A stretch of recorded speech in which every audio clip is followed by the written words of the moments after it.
रमता राम जपो रे प्राणी, अब तो सुन ले राम कहानी।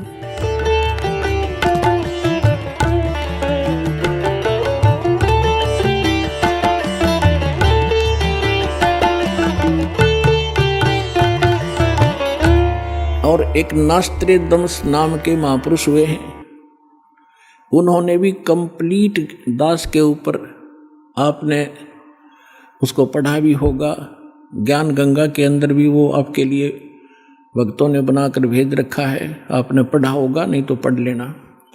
उन्होंने टू दी पॉइंट बता रखा है सारा का सारा। और आज कल एक भक्त ने किसी पत्रिका में छपी हुई एक किसी भविष्य वक्ता को बहन हुई है, उसकी एक वाणी यहाँ देकर गया, क्योंकि आज तो भगत हमारे पारखू हो गए, विद्वान हो गए, तुरंत समझ जाते हैं कि ये वाणी किसके लिए बोली जा रही है।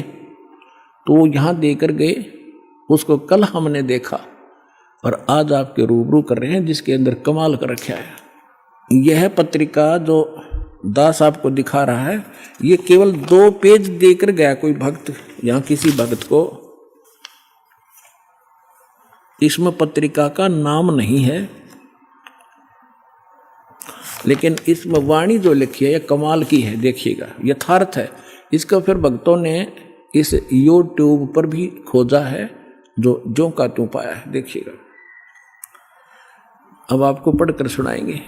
एक फ्लोरेंस नाम की भविष्य वक्ता हुई है अमेरिका में, और उसने इस दास के बारे में, एक महापुरुष के बारे में, ये तो आप कहने की जरूरत नहीं, बार बार कहना अच्छा भी ना लगता, आप पे पता लग जाएगा सब सारे लक्षणों को जब आपके रूबरू किया जाएगा। इसने कहा कि ये देखिएगा, विश्व प्रसिद्ध भविष्य वक्ता फ्लोरेंस ने भविष्यवाणी की है कि तीसरा विश्व युद्ध नहीं होगा, वह भारत के प्रयासों से टल जाएगा। एक दिव्य महापुरुष की विचारधारा से भारत में एक आध्यात्मिक लोग सत्ता में आएंगे। उस महापुरुष के अनुयायी उनकी इस नई विचारधारा को विश्व में फैलाएंगे। भारत ही नहीं, पूरे विश्व के लोग उस विचारधारा से प्रभावित होंगे। भविष्य वक्ता फ्लोरेंस की महत्वपूर्ण वाणियाँ। अब देखिए, ये है वो, पूरा देखना एक बार। ये है वो बहन जिसका फोटो है, ये चित्र बना है इस पत्रिका के अंदर। ये वो बहन खड़ी है, जैसे एक फिलोसफर की तरह इनकी दृष्टि स्पष्ट दिखाई दे रही है। अब इसके हम आगे और पढ़ेंगे तो आनंद घना आएगा। इसके हमने फोटो स्टेट कर रखी है, इसमें निशान लगा रखे, इसमें कुछ उभरे हुए अक्षर हैं, अच्छे पढ़े जाएंगे, देखिएगा। इसमें ज़्यादा ना पढ़ के हम अपने काम का पढ़ेंगे। वो हमने 53 पर पढ़ा था, ये हमने 53 पृष्ठ है इसका, इस पर पढ़ा था। ये यहाँ 53 पृष्ठ है, यहाँ देखा था 53 पृष्ठ पे। और अब हम यहाँ पढ़ेंगे 54 पृष्ठ पे। ये 54 पृष्ठ है। अब देखिएगा यहाँ क्या लिखा है। पहले उसने बताया कि इस प्रकार बहुत सी भविष्यवाणियाँ इसकी, इराक के राष्ट्रपति सद्दाम हुसैन ने अमेरिका से युद्ध किया, इस प्रकार की बहुत सी खतरा मंडला रहा था, टल गया। फ्लोरेंस की इतनी भविष्यवाणियाँ सच साबित हुई हैं कि कोई उनकी भविष्यवाणियों पर शक तक नहीं कर सकता। वैज्ञानिक भी उनकी भविष्यवाणियों के सच होने से आश्चर्यचकित हैं। फ्लोरेंस ने अपनी भविष्यवाणी में कई बार भारत का जिक्र किया है। The fall of sensational culture नाम की अपनी पुस्तक में उन्होंने लिखा है, सन 2000 आते आते प्राकृतिक संतुलन भयावह रूप से बिगड़ेगा। यानी लोगों में दुराचार, रिश्वतखोर, हाहाकार, बेईमाना घर कर जाएगा। लोगों में आक्रोश का भावना प्रबल होगी, दुराचार पराकाष्ठा पर होगा। पश्चिम देशों के विलासितापूर्ण जीवन जीने वालों में निराशा, बेचैनी और अशांति होगी। अतृप्त अभिलाषाएं और जोर पकड़ेंगी, जिससे उनकी अपनी कटुता बढ़ेगी। चारों ओर हिंसा और बर्बरता का वातावरण होगा। गरीब संपन्न व्यक्तियों की संपत्ति छीनेंगे, ऐसा वातावरण होगा और चारों ओर हाहाकार मच जाएगा। अब देखो, अब ये भविष्य वक्ता कह रही है कि अगर वो संत ना आता तो ऐसी दशा भारत की हो जाती, लोग एक दूसरे ने लूटने लग जाते। अब इसने तुरंत फिर क्या कहा कि उस संत की विचारधारा से वो घातक माहौल टल जाएगा। देखिए, ऐसा वातावरण होगा और चारों ओर हाहाकार मच जाएगा। ऐसा हाहाकार मच जाएगा, लेकिन भारत से उठने वाली एक नई विचारधारा इस घातक वातावरण को समाप्त कर देगी। वह विचारधारा वैज्ञानिक दृष्टि से लोगों में सामंजस्य और आपसी भाईचारे का महत्व समझाएगी। वह यह भी समझाएगी कि धर्म और विज्ञान में आपस में विरोध नहीं है। आध्यात्मिकता की उच्चता और भौतिकता का खोखलापन सबके सामने उजागर करेगी। अपने आत्माओं, ये तो चलो इन भविष्य वक्ताओं का तो इतना काम समझ लो आप, जैसे परमात्मा ने विद्वान बना दिया, पृथ्वी और सूरज बना दी, सब नक्षत्र बना दिए और अपने आप निर्धारित है कि इस समय 6:20 पर सूर्य उदय होगा। अगर कोई खगोल भगोल का ज्ञाता अब बता दे कि फलानी तारीख को 6:20 पर सूर्य उदय होगा, वो ना बताता तो भी उसी समय होना ही था वो, क्योंकि उस परमात्मा ने वो निर्धारित सिस्टम बना ही रखा है। तो ये ना बताते तो भी परमात्मा ने पहले बोल ही रखा है, निर्धारित दिन ठीक धर रखा है, वो तो ये होना ही होना था। ये बता रहे हैं तो आपके लिए और ज्यादा गोल्डन चांस है। सभी पुण्यात्माओं ने देर नहीं करनी चाहिए। महापुरुष बार बार कोई झूठ बोल रहे हैं, परमात्मा ने कहा, सब संत कहें, और ये भविष्यवक्ता बताने लग रहे जो इस देश से भी संबंधित नहीं थे, और फिर भी नहीं समझोगे तो कति बालक हो तुम, तो बुद्धि ही नहीं दी फिर आपको। देखिएगा अब क्या, जैसे दास बहुत बार आपको समझाता है, हर एक प्रवचन में परमात्मा ने जो पहले बोला था वही दास आज बता रहा है। और अभी भी बहुत से मेरे अधिकतर जितने भी प्रवचन होते हैं इसी आधार पर होते हैं कि आप क्या कर रहे हो। आप यहाँ अरबपति बन गए, खरबपति बन गए, दुनिया न लूट लूट के, और वो सारा छोड़कर चले गए। सर्व सोने की लंका थी वह रावण से रणधीरम, एक पलक में राज विराजी जम के पड़े जंजीरम। चक्रवर्ती राजा था, सारी पृथ्वी पर शासन कर रहा था, चूहा बनकर एक बिल खोद कर रह रहा है। खा कहिए, कहते राम रट निर्धन भला, टूटी घर की छान, वह सुंदर महल किस काम के, जा भक्ति नहीं भगवान। तो यहाँ ये बताना चाह रहे हैं, ये माइन बहन ने बताया है कि वो संत की विचारधारा से आध्यात्मिकता की उच्चता और इस भौतिकवाद का खोखलापन उजागर होगा। ये हो रहा है आपके सामने, और सबकी आत्मा मान रही इस बात को, सचमुच ऐसा है। देखिए, ये कह रहे हैं कि आध्यात्मिकता की उच्चता और भौतिकता का खोखलापन सबके सामने उजागर करेगी। मध्य वर्ग उस विचारधारा से बहुत प्रभावित होगा। आप जितने यहाँ आ रहे हो बिल्कुल मीडियम वर्ग के बच्चे हो सारे, बिल्कुल, और देखो कैसे आप उमड़ उमड़ कर आ रहे हो, कैसे मान रहे हो दास ने जो बोल दिया फाइनल है, ना किसी को लेना है ना देना है। विवाह एक सिंपल वे से करना है। हम विवाह के ऊपर इतना खर्चा कर देते हैं, फिर आगे छूचक बात, पता नहीं कितने कुबाड़ हमने सर पर रख लिए। जब ब्रह्मा विष्णु महेश का ब्याह किया था दुर्गा ने, ना कोई बाती था ना बराती था, ना कोई जलेबी तारे था, ना कोई डीजे बजानिया था। उठाकर कह दिया, ले भाई ब्रह्मा या तेरी पत्नी सावित्री अपना घर बसा बेटा। लक्ष्मी दे दी विष्णु को, अगले बेटा या तेरी पत्नी जाओ अपना घर बसाओ। और शंकर जी को पार्वती दे दी, जाओ भाई हो गया ब्याह। अरे बाकी बकवाद तो बेमतलब की है जो हम किया करते थे, अपने सिर पर बोझ धर लिया सारा जीवन इन बकवादों के लिए, जोड़े जाते लुटे जाते यही फूक जाते। अब देखिएगा खोखलापन उजागर कर देगी। मध्य वर्ग उस विचारधारा से बहुत प्रभावित होगा। यह वर्ग समाज के सभी वर्गों को अच्छे समाज के निर्माण के लिए उत्प्रेरित करेगा।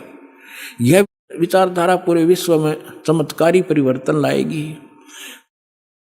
मुझे अपनी छठी अतीन्द्रिय शक्ति से ये एहसास हो रहा है कि इस विचारधारा को जन्म देने वाला एक महान संत भारत में जन्म ले चुका है।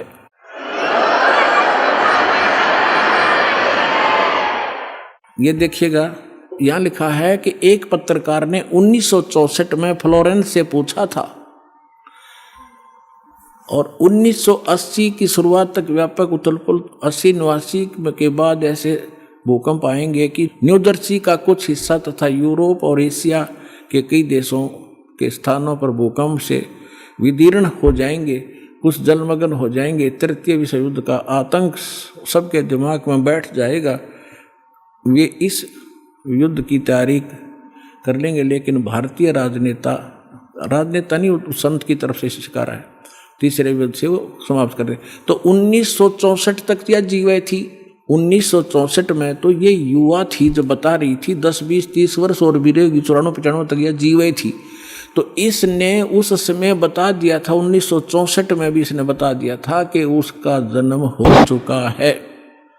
और उसको दृष्टि आगे की जो वर्तमान का जो दास की सती थी अब की है वो भी दिखाई देती। देखिएगा, मुझे अपनी छठी अंतीन्द्रिय यानी अंदर के आभास से शक्ति से ये एहसास हो रहा है कि इस विचारधारा को जन्म देने वाला वह महान संत भारत में जन्म ले चुका है।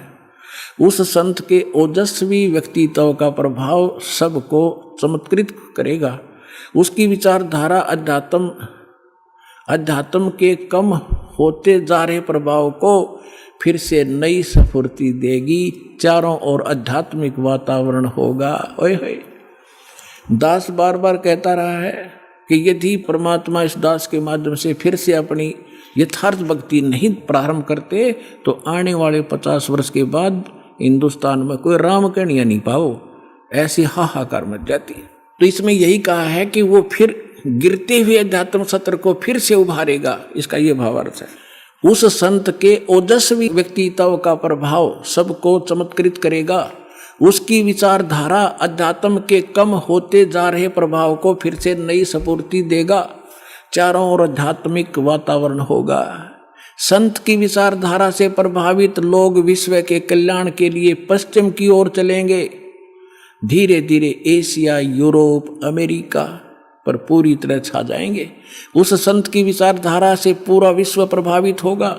उनके चरण चिन्हों पर चलेगा। पश्चिमी देश के लोग उन्हें पश्चिमी देश के लोग अमेरिका, इंग्लैंड आदि उन्हें ईसा, मुसलमान उन्हें एक सच्चा रहनुमा और एशिया के लोग उन्हें भगवान का अवतार मानेंगे। उस महासंत की विचारधारा से बौद्धिक क्रांति आएगी। बौद्धिक माने अच्छी बुद्धिमान लोग उसके साथ होंगे। देखो, बुद्धिजीवियों की मान्यताएं बदलेंगी। जो ये अंग्रेज पाके बैठे बड़े बड़े अफसर कहते हैं नवी सोचने पर विवश होना पड़ेगा कि तुम कर क्या रहे हो, करना क्या चाहिए था। बुद्धिजीवियों की मान्यताएं बदलेंगी, उनमें ईश्वर के प्रति श्रद्धा और विश्वास की कोपलें फूटेंगी। फ्लोरेंस के अनुसार वह संत भारत में जन्म ले चुके हैं। वह इस संत से काफी प्रभावित थी। अपनी एक दूसरी पुस्तक golden light of new era में भी उन्होंने लिखा है कि जब मैं ध्यान लगाती हूँ तो अक्सर एक संत को देखती हूँ, गौर वर्ण के यानी गोरे वर्ण के। उस संत के ललाट पर गजब के तेज होता है। उनके ललाट पर आकाश से एक नक्षत्र के प्रकाश की किरणें निरंतर बरसती रहती है। ओए होए, अपने आत्माओं आप देखिएगा, ये इस तरह आती हैं ये जैसे परमात्मा बैठे हैं सतलोक में, वहाँ से इस दास के ऊपर ये ऐसी अपनी किरण बरसा रहे हैं। यहाँ से आकाश से आ रही है और दास के ऊपर परमात्मा की शक्ति निरंतर चल रही है। उसी से आगे आपको कनेक्शन दिया जा रहा है। अब उसी को ये बहन बता रही है फ्लोरेंस अपनी दिव्य दृष्टि से देख करके उसके ऊपर माथे पर यानी उसके सिर पर ऊपर से आकाश से नक्षत्रों से एक लाइट निरंतर आ रही है जो उसके माथे पर बरस रही है और वही शक्ति आगे आप में जा रही है। देखिएगा, जब मैं ध्यान लगाती हूँ तो अक्सर उस एक संत को देखती हूँ गौर वर्ण के। अब देखो यहाँ थोड़ा सा लिखना भूल गया, फिर इन भक्तों ने अपना ने एक बुक इसने बताई है, देखिएगा, एक दूसरी पुस्तक golden light of new era, ये एक बुक है। इस बुक के आधार से भक्तों ने एक वेबसाइट से निकाला है, वेबसाइट से इसकी इंग्लिश में है उसकी वाणी, वो इस प्रकार देखिएगा, यही है, I can clearly visually A golden era divine. वो कहती है मैं देखती रहती हूँ, यहाँ देखना, यहाँ पर है जो हिंदी उसने किया वो यहाँ से है।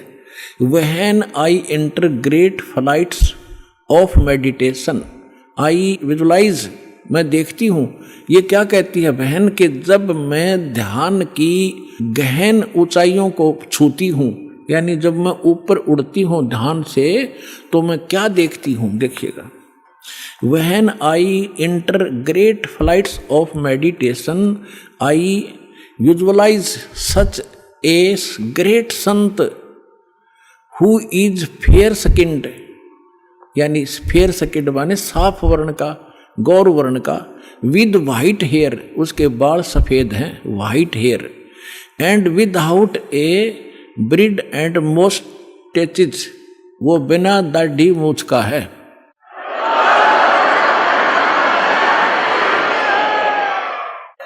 और उसके सफेद बाल हैं। दास की इस एज को वो उस समय देख रही थी कि उस समय वो ढूंढा ठावेगा। अब उसी का अंश इसने यहाँ थोड़ा सा कम अनुवाद कर पाया, ये भूल गया होगा।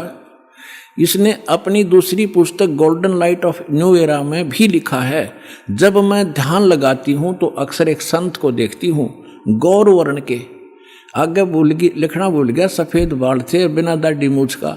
अब दरअसल क्या है कि ये कोई पत्रकार ने उस वाणी को, उसकी बोली हुई को अपने ढंग से चित्रार्थ किया है, तो इन लोगों का दृष्टिकोण था किसी और संत पे कि वो हो सकता है। इसमें लिख रखा है कि वो श्री राम शर्मा होगा, इस अंग्रेजी वाले ने आगे चल के जो, जैसे गीता मूल तो सही है, मूल पाठ गीता का अनुवादकर्ताओं ने अपने हिसाब से श्री कृष्ण का ऊपर बना रखी थी, श्री कृष्ण बोल रहा है गीता, तो ये लोग ऐसे यहाँ ये जान के छोड़ गया कि वो सफ़ेद बाल होंगे और बिना दाढ़ी मूछ वाला होगा, इसलिए यहाँ छोड़ गया। इसमें इंग्लिश वाली में उसकी में साफ लिखा है, वो उसकी अपनी बोली हुई भविष्यवाणी है अपनी भाषा में। यहाँ देखिएगा, जब मैं ध्यान लगाती हूँ तो अक्सर एक संत को देखती हूँ गौर वर्ण के, उस संत के ललाट पर गजब के तेज होता है, उनके माथे पर ललाट पर आकाश से एक नक्षत्र के प्रकाश की किरणें निरंतर बरसती रहती हैं। मैं देखती हूँ कि वह संत अपनी कल्याणकारी विचारधारा तथा अपने सच्चरित्र प्रबल अनुयायियों की शक्ति से पूर्ण विश्व में नए ज्ञान का प्रकाश फैलाएगा। आप देख रहे हो, बंदी छोड़ के बच्चे कहाँ जा करके दूर दूर जा करके आज प्रचार कर रहे हैं परमात्मा के ज्ञान का। वह संत अपनी कल्याणकारी विचारधारा तथा अपने सच्चरित्र प्रबल अनुयायियों की शक्ति से संपूर्ण विश्व में नए ज्ञान का प्रकाश फैला रहे हैं। वह संत अपनी शक्ति निरंतर बढ़ा रहे हैं, उनमें इतनी शक्ति है कि वह प्राकृतिक परिवर्तन भी कर सकते हैं।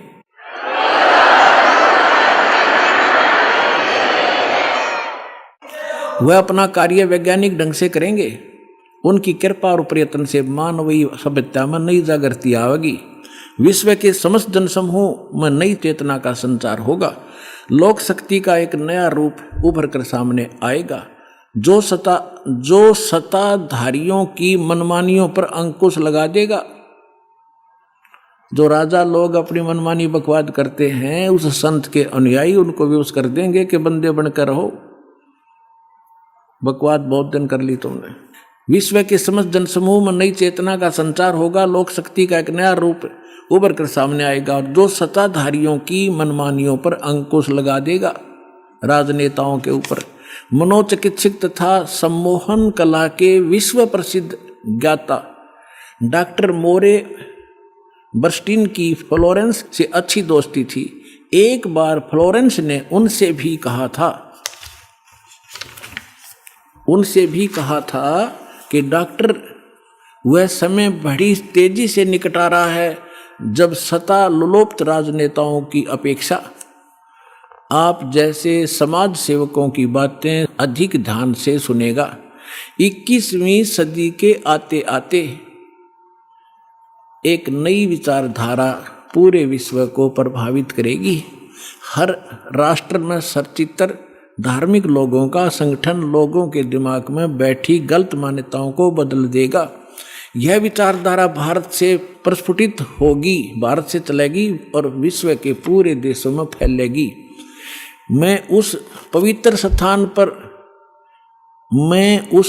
स्थान पर एक प्रचंड तपस्वी को देख रही हूँ, जिसका तेज बड़ी तेजी से फैल रहा है।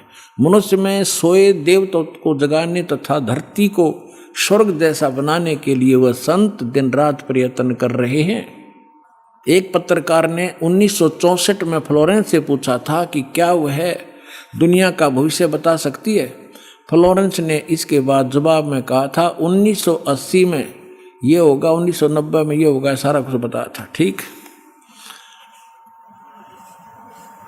आगे क्या बताया है कि तीसरा विश्व युद्ध के शुरू होने तक भारत के शासन की बागडोर, ये कहते हैं कि विश्व युद्ध का आतंक सबके दिमाग में बैठ जाएगा और भारतीय राजनेता अपने प्रभाव और बुद्धि से तीसरे विश्व युद्ध को टालने में सफल हो जाएंगे।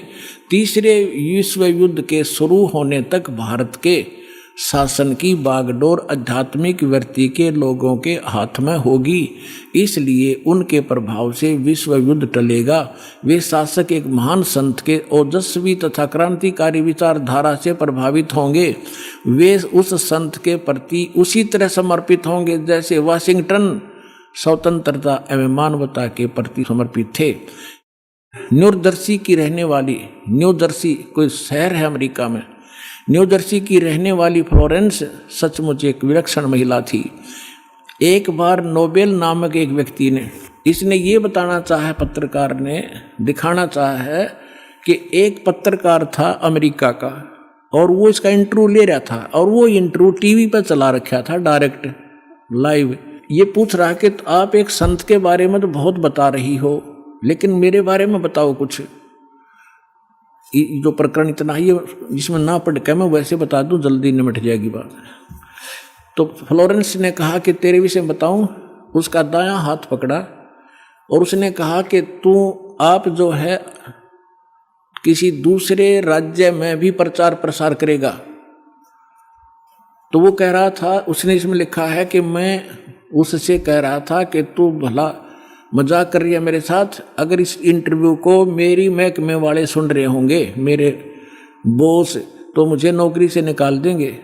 दूसरे में प्रसार तो नहीं होगा पर मैं नौकरी से जाता रहूँगा। तू क्या मजाक कर रही है। उसी समय मेरे हेड ऑफिस से टेलीफोन आया और मेरे लिए ही था, मैंने उठाया। मेरा बॉस कह रहा था कि मैं तुम्हारा इंटरव्यू देख रहा हूँ, मैं हैरान हूँ कि हमने निश्चय कर लिया है आपको न्यूयॉर्क के अंदर प्रचार प्रसार के लिए भेजना है। कल ही इसका डिक्लेयर करेंगे, फाइनल हो चुका है। मैं हैरान हूँ, तुम्हारा इंटरव्यू मैं सुन रहा हूँ कि फ्लोरेंस को कैसे पता चला और आप जल्दी आ जाइए, आपको वहाँ भेज रहे। तो ये कहने का तात्पर्य है, वो इंटरव्यू लेने वाला ये कह रहा है उसकी इतनी सटीक भविष्यवाणी थी तो वही कह रही है जो संत के बारे में उसकी झूठी नहीं हो सकती। अब देखिएगा, अब यहाँ देखिएगा, ये मैंने छोड़ दिया, यहाँ वही बता रहा था। ये टीवी के कार्यक्रम के दौरान उनसे बोला, मैं बोला, पत्रकार कह रहा है, आप भारत में जन्म ले चुके संत के बारे में तो अक्सर बताती रहती हो, मैं अपने बारे में भी कुछ जानना चाहता हूँ, बताइए। फ्लोरेंस ने उसके दाहिने हाथ को थाम लिया और बोली, आप बहुत जल्दी किसी दूसरे राज्य में प्रसारण करेंगे। नोबेल ने एक प्रसारण सेवा के, वो एक कर्मचारी थे उस प्रसारण सेवा के, इस बात पर हंसने लगे। कुछ सेक्शन बाद बोले कि आपने मुझसे अच्छा मजाक किया। यदि हमारी कंपनी के अधिकारी इस कार्यक्रम को देख रहे होंगे तो दूसरे राज्य में तो जाऊंगा या नहीं, फिलहाल अपनी कंपनी से तुरंत निकाल दिया जाऊंगा। फिर पीछे घोषणा ये लिख दिया उसने कि वहाँ, अब कहते नोबेल के जब फोन पर उठाया तो उसने बताया कि हमने न्यूयॉर्क के प्रसारण का काम शुरू करने का निर्णय लिया है, वहाँ तुम्हें भी भेजा जाएगा। अभी यह बात गुप्त रखना इसकी घोषणा कल की जाएगी। मैं टीवी पर फ्लोरेंस के साथ तुम्हारी बातचीत देख रहा था, वो बॉस बोल रहा है, फ्लोरेंस ने तुम्हारे विषय में जो बताया वो पूरी तरह सच है। आश्चर्य है कि यह बात कैसे मालूम होगी। नेबल फ्लोरेंस का चेहरा देखता रह गया। अब उस लड़की में इतनी सटीक भविष्यवाणी ये सिद्ध की इसने, और उसी ने उस संत के बारे में की। आगे फिर देखना, कुछ पत्रकारों ने उनसे एक बार पूछा था कि वह भविष्य को कैसे देख लेती है तथा गायक व्यक्ति या वस्तुओं का पता कैसे लगा लेती हैं। तो फ्लोरेंस ने बताया, मुझे स्वयं नहीं मालूम कि यह कैसे संभव हो जाता है। मैं भविष्य के विषय में एक बहुत महत्वपूर्ण बात बता रही हूँ। बार बार कहा करती वह कि 20वीं सदी के अंत में भारतवर्ष में 1997 के आसपास एक प्रकाश निकलेगा। वह प्रकाश पूरी दुनिया को उन दैवी शक्तियों के विषय में जानकारी देगा जो अब तक हम सभी के लिए रहस्यमय बनी हुई थी। एक दिव्य महापुरुष द्वारा यह प्रकाश पूरे विश्व में फैलेगा। वह सभी को सतमार्ग पर चलने की प्रेरणा देगा। समस्त दुनिया में एक नई सोच की ज्योति फैलेगी। जब मैं ध्यान अवस्था में होती हूँ तो अक्सर यह दिव्य महापुरुष मुझे दिखाई देते हैं। फ्लोरेंस ने एक बार कहा, इस संत या दिव्य महापुरुष का जिक्र किया है, साथ ही यह भी बताया है कि उत्तरी भारत के एक पवित्र स्थान पर वह मौजूद है, बरुआला में।